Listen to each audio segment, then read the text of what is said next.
listening to the Devoted Dreamers podcast, and I'm your host, Merritt Onsa. I believe God has an unfolding plan for your life, a God-shaped dream just for you. But so much gets in the way, right? Fear, comparison, imposter syndrome. What if I mess this up? You are not alone in those feelings, and I'm so glad you're here for Season 8.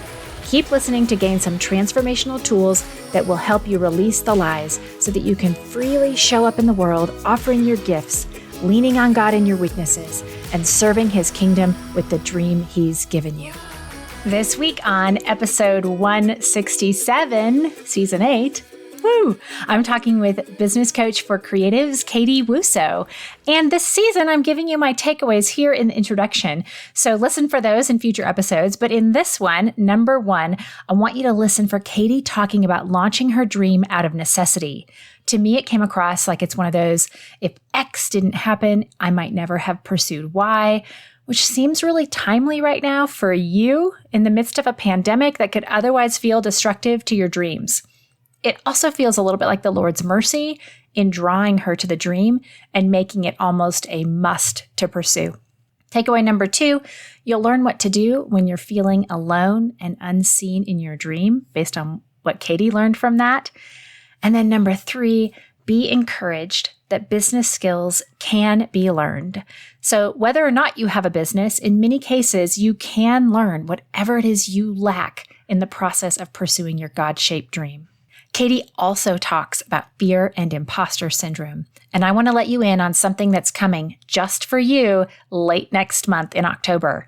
I'm in the process of beta testing a small group curriculum helping dreamers like you tackle imposter syndrome.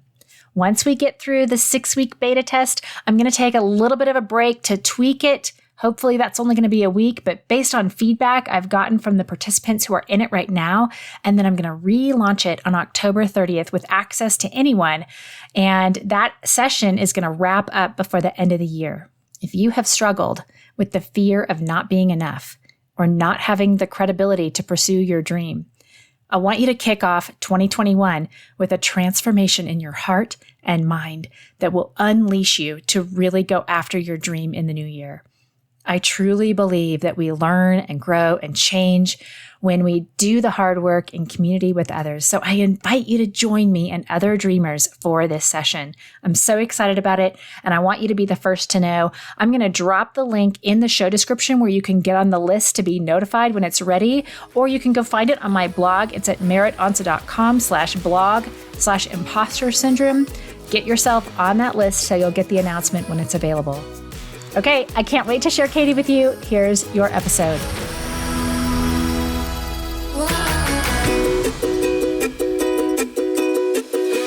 Hello, Devoted Dreamers. Welcome to the Devoted Dreamers podcast. I'm so excited that you are here today.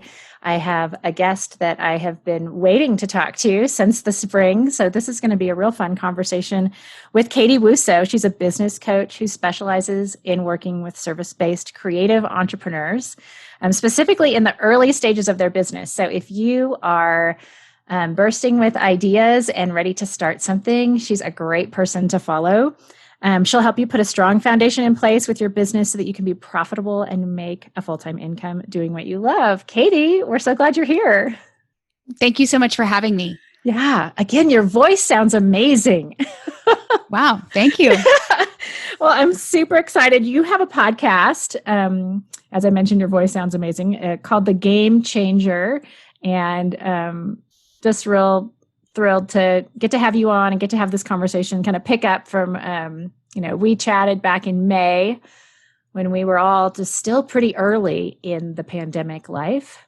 And now it's almost feeling normal. But would love to have you share, just as we begin, describe your God-shaped dream, or I call it a God-shaped dream. You can call it whatever you want, but what are you living out right now? Yeah. So I really appreciate you having me on, and I'm glad to have this conversation and to share with your listeners some of the ways that the Lord has been at work in my life through my dream. But my dream is really my business coaching business. And it was a dream that has, started with one version and it has continued to grow and evolve over the past, it's been about 3.5 years since I started my business. But I wish that I could say that I was the type of person that had big dreams for myself. I think that this particular dream was born out of a season of my life where I really had kind of stopped dreaming for myself for a lot of different reasons. But the reason I started my business was because I needed a job. We were living overseas for my husband's work, and we were moving to Washington, D.C. We were going to be moving right at the beginning of 2017. And, as you all may know, Washington, D.C. is not the most affordable place in the world to live. And so I needed to go back to work. I had not been working while we were living overseas. And I could try to go get a traditional job like I had before, or I could finally take some action on this thing that I had sort of thought about doing, but never really took action on. And so I was catalyzed into action by just the fact that I needed money. So there's not a lot of romance in how this dream started, but through the process of building the business over the past 3.5, 4 years, the Lord has really grown my vision for what it can be and how I can continue to walk in faithfulness in building it. So that's how it started.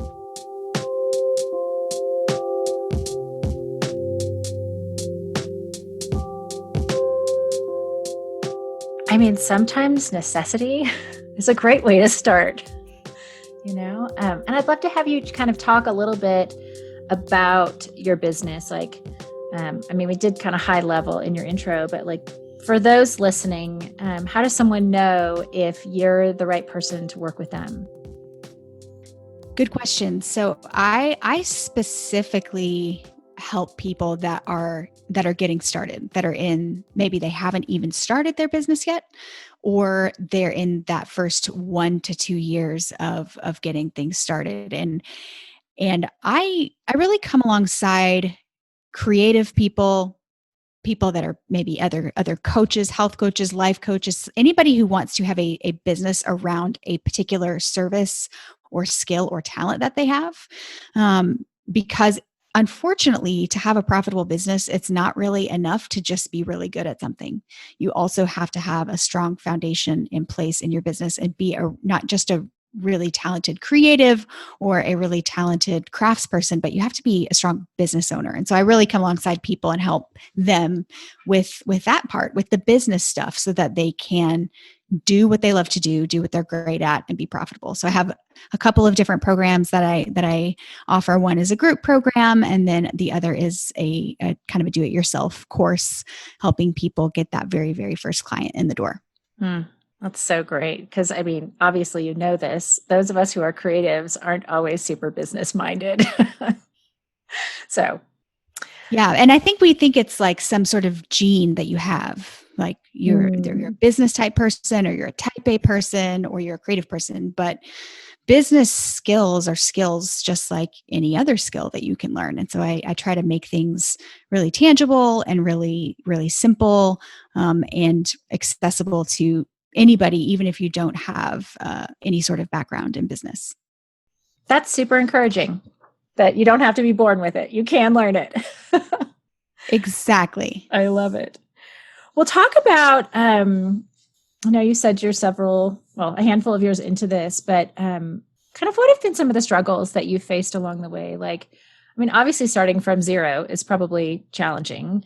But yeah, what have you kind of had to work through, and how has God shown up in that and affirmed things or taught you new things? There have been so many different things that I have learned. This experience has been more stretching than any other job type of experience that I've ever had, for a lot of different reasons. The first thing that I really had to overcome, and we've talked about this a little bit, is just starting something brand new and being completely insecure, lacking confidence, wondering if it's going to work, fearing that it's not going to work and that you're going to not earn money for your family, but bring financial ruin to your family.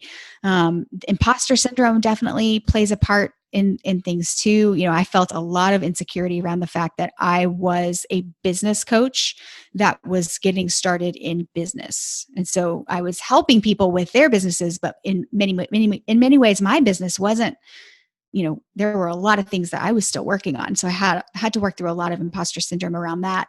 And so through working through those things, the Lord has brought a lot of humility, which has been a really good thing, because I think there were a lot of ways in which early on in my business, I kind of was entitled. I was like, I felt like I had a lot to offer and that I could really help people. And it doesn't really matter if you're just getting started in business. Nobody knows who you are, especially for me. I was in a brand new city where I did not know anyone. And so there was a very long period of time where I had absolutely no brand awareness, no network, nobody knew who I was. And that was a really humbling thing, to have to show up day in and day out in a business that makes you feel pretty anonymous. The other thing that was really interesting for me, and in some ways it was hard, and in some ways it was really freeing, but is that, I'm an Enneagram 3. So I'm really motivated by recognition and external, and accomplishments and people patting me on the back and telling me I was doing a good job. And when you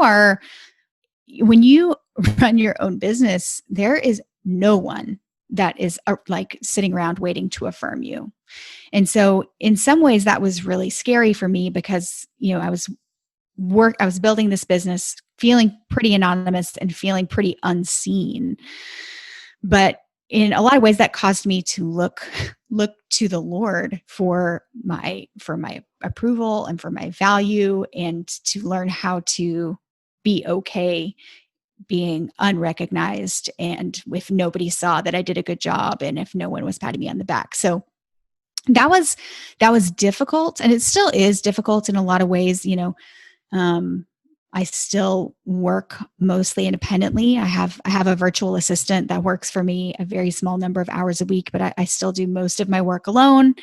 I have clients obviously that I work with, but I do a lot of stuff that nobody sees. And so learning to walk in faithfulness in those things, and not need other people's approval to know that I'm doing a good job, has been a very stretching experience. Yeah. And I feel like, just as I'm hearing you talk about that and recognizing my own experience and thinking, there are probably a lot of people listening that have experienced that it feels very isolating. And especially if maybe you haven't even started yet, that you have this dream percolating within you, and you could go to all these different avenues, to find that encouragement. But in reality, everybody has an opinion, and those opinions don't always matter.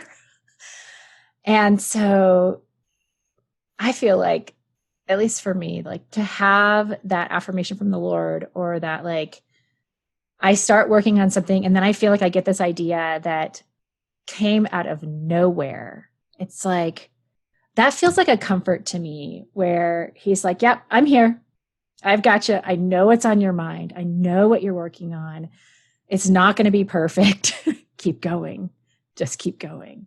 So thanks for relating to us in that. That's helpful. I think we do also look on social media and think everybody else has community. Everybody else has a team or a mastermind group or a whatever, a coach.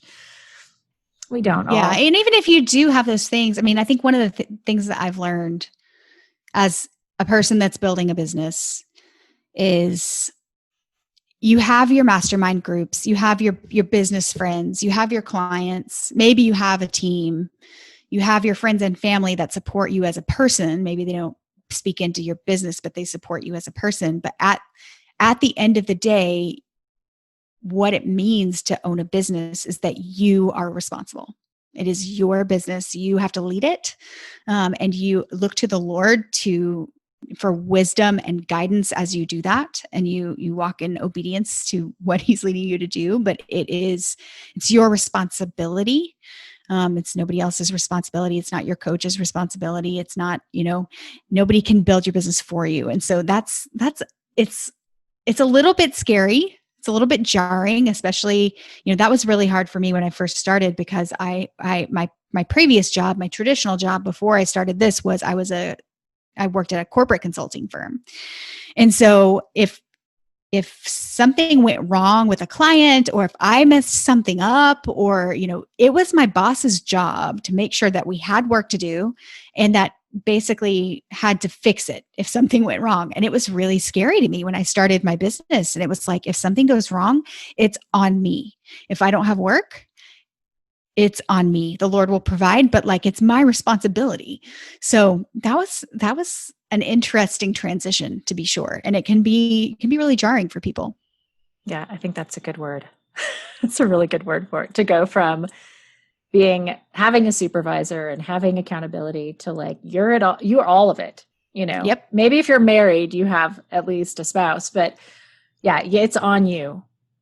And yeah, you kind of got to know what you're stepping into. Yes, for sure. Well, it's not all laptops on the beach. Oh, I'm not sure much of it is laptops on the beach. Exactly. Precisely none of it is laptops on the beach, just to, right. In case you're confused. Right. Even laptops in the backyard doesn't work very well. It's hard to see a laptop when the sun's shining. No. The internet's bad out there. Yeah. It's a problem. Yeah. So here we are, both inside, staring at a screen. It's fine. Yes. It's actually good. This is part of our dream.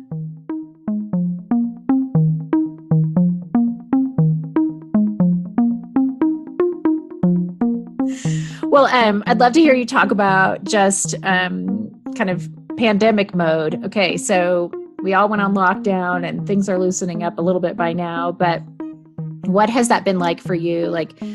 Has anything had to shift, or what has been the focus for you as the world has been going through so much tumultuousness? Yeah, this has been a really hard season for all of the reasons why it's been hard for everyone. But specifically in my situation, from about November to February, right before the pandemic, I had been making a lot of changes to my business, specifically changes to the way that I work with clients. I transitioned away from one-to-one coaching and started doing only group coaching. And I was making a lot of strategic investments in my business. I, had planned to do a rebrand, and there was all this stuff going on.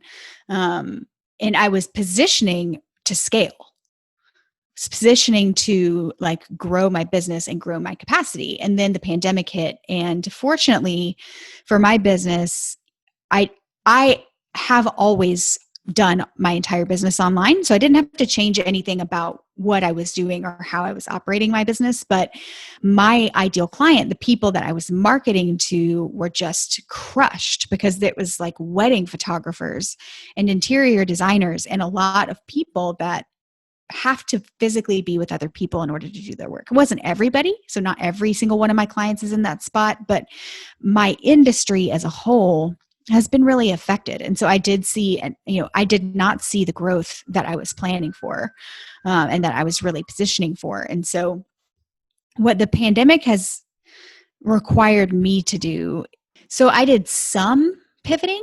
There were some things that I did that were kind of new and specific to the pandemic, but most of what I have been doing, honestly, is just persevering and trusting that the course that I am on is still the right course. The circumstances around me are affecting my results, but that doesn't, I haven't changed anything that I am doing, because I just need to stay faithful to what I was doing before and keep putting one foot in front of the other and keep doing the things that I know I need to do to build my business, even though the fruit of those efforts is going to be delayed, basically. So that's been my experience in the pandemic. But, it's still definitely a work in progress, because we were talking before we started recording about, my kids are not going back to school. I have an incoming fourth grader and second grader that are going to be 100% distance learning. So we're working through the logistics of that with my husband's job and trying to get some supplemental childcare. So there's still like a lot of moving parts, and we're, very much still, my ideal client is still affected by the economic situation as well. So I'm not exactly sure what it's going to look like, but I do know what I need to be doing to make sure that I can be as fruitful as possible in this season. Yeah. Yeah. And we don't know when we're going to come out. So it's kind of like, keep doing what you need to do. I know you're launching a new website. I mean, that kind of stuff generally happens in the background anyway. So keep going. Exactly. So I think for a lot of people, that aren't necessarily pivoting their dream during this time, figure out a way that you can keep moving forward and persevere through this season, even if it has to look different, because everything looks different. And even if you don't have the same capacity to work on your dream as you used to, can you still take steps? I think is the question I would be asking. Yeah, that's a great question.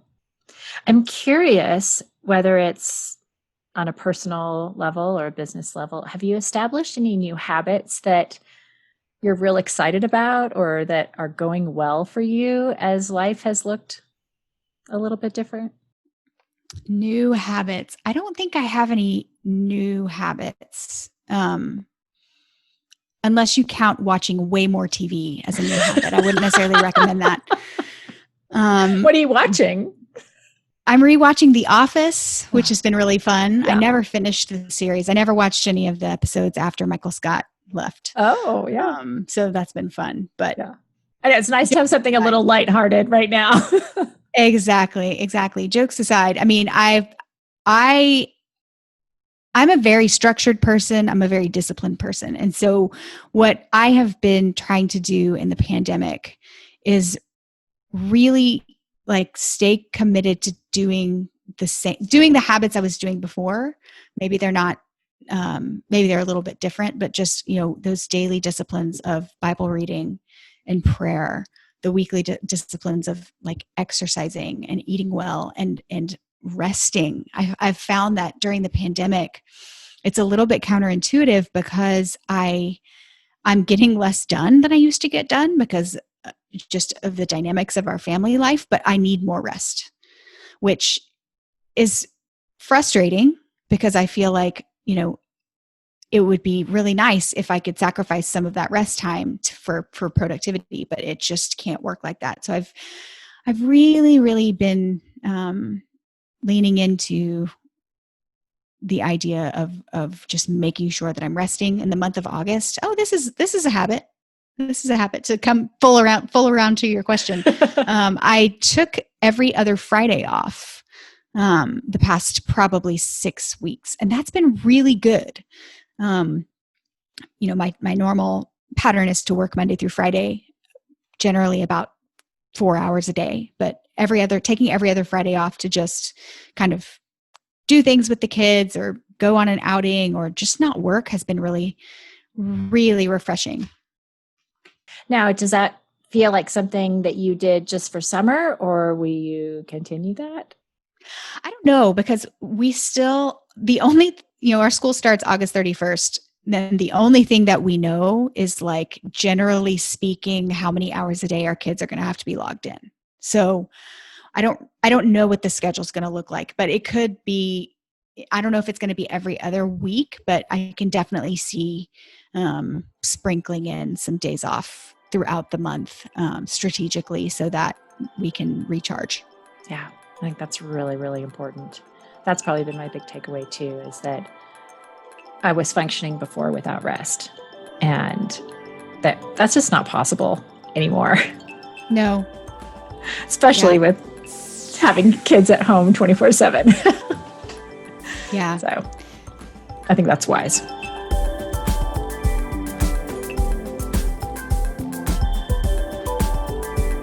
Well, I'd love to hear just kind of, are there any verses of scripture that have encouraged you on this road? Any place that you just like to dwell for a reminder of God's presence or how he's with you? Yeah, I two things come to mind. The first is John 15, the passage that where Jesus talks about being the vine, and we are the branches, and the way that we bear fruit is by abiding. And so when I sense myself striving and grasping for the things that I want instead of abiding and trusting, I do go back to that passage a lot.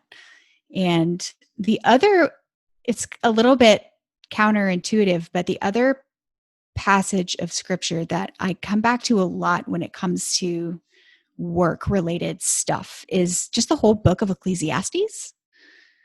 Because what the writer of Ecclesiastes does is he gives voice to all of the things that we experience in our day-to-day lives around work, about how like you work really hard and then you're not satisfied with wealth, or you work really hard and it ends up being futile, or there's it gives it gives voice to a lot of what we actually feel about work, is that I'm working really hard but I'm not seeing any results.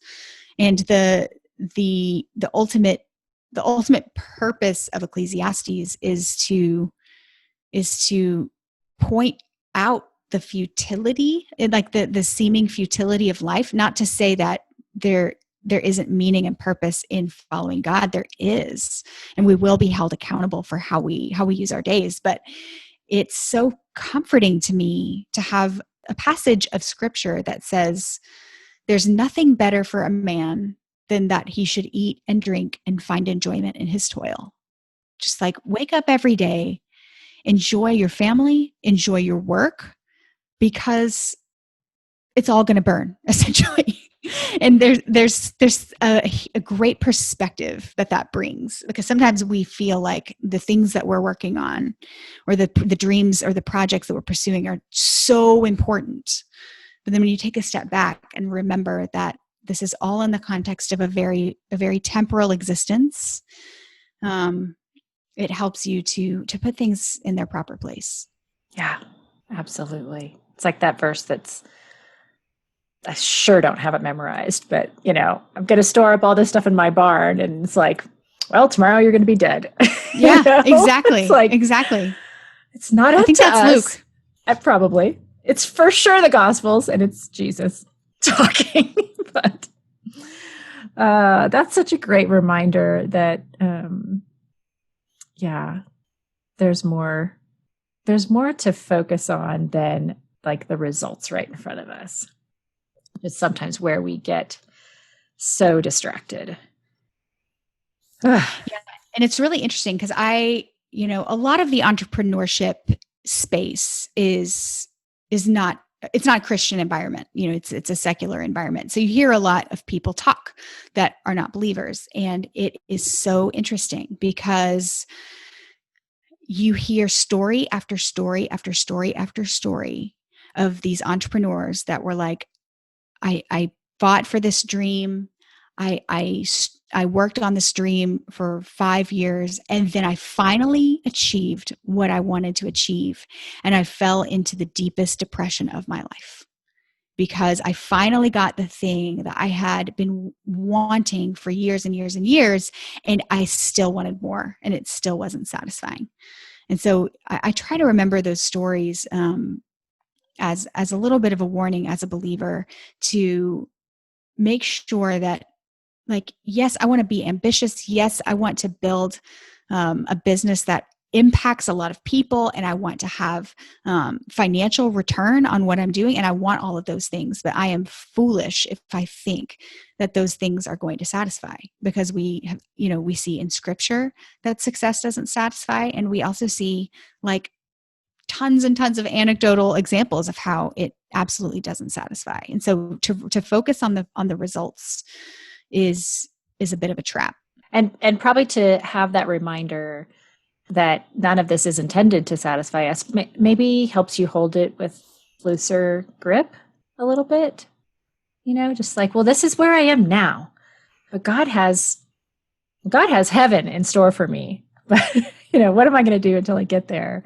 And be faithful to that, but not hang your everything on it. Well, I know that you have a course or a free class that you wanted to share with the listeners. I'd love to have you talk about that for a few minutes and how we can access it. Yeah, absolutely. So I have, I know that when you are thinking about starting a business or dreaming about starting a business, whatever that is, whether you're a photographer, or whether you're a business coach or a health coach or whatever it is, it's very overwhelming because there's 1.5 million things that go along with it. And you're worried about building an audience, and you're worried about how to price, and you're worried about all of those things. And so what I have put together is a very streamlined, very simple process to help you launch your business and get your very, very first clients in the door. Even if you don't have an audience, even if you don't have a website, even if you don't have any of the 150 things that you think you need to have. So it's totally free. You can go to programs.katiewussow.com/first clients and get all signed up for that class. It's on demand. And so you can sign up for a time slot that works for you.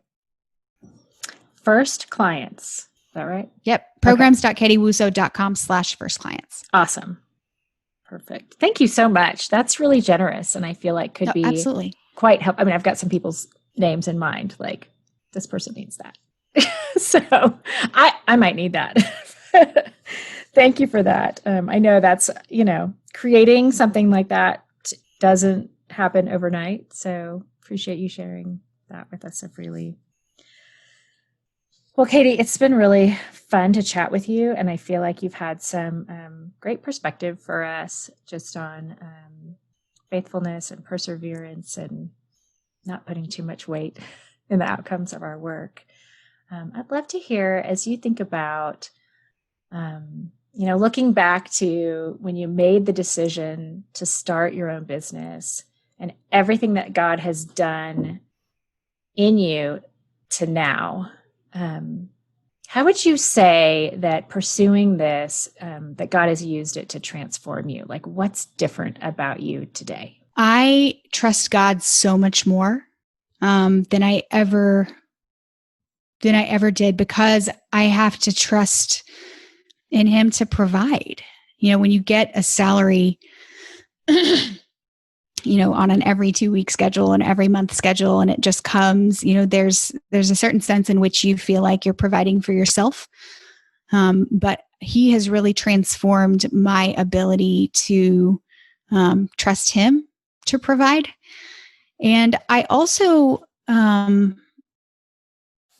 biggest change that I've seen in myself through starting this business is just the freedom that I feel to be able to show up in the world and offer to help people with what I do well. And I know that there are a lot of people, and I used to be this person, there are a lot of people that don't feel there's something holding them back from doing that, whether it's insecurity or fear, or there's something that is preventing you from showing up and using your gifts to bless others. And so it's not something I take for granted, the fact that I get to do that, the fact that I get to day in and day out do something that I am good at that makes somebody else's life better.